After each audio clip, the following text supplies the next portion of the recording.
जदि कौन स्वामी स्त्री भितर मनमालिन होगी अलग हो जाती किंतु आपण चाहूँगी फेरिकी पाइबापी मिसिकी रही तेरे गोटे जायफल ने जेकोसी दिन उपाय करें जो टाइम भी आपड़ करेंगे सकाल संध्या सेमती किसी बारण ना गोटे जायफल ने से जायफल को निजर हाथ मुठारे रखिकी 3 थर फुंकबे एवं मने मने जहाँपाई उपायटी करुँच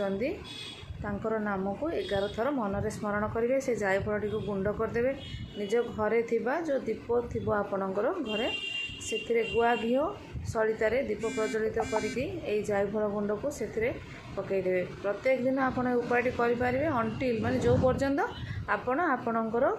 स्वामी हूँ कि स्त्री हूँ सहित पुनर्बार जमती कि आप पूर्वर रोते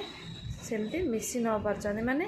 एकाठी होगी न रही से पर्यंत उपायटी आपण करें।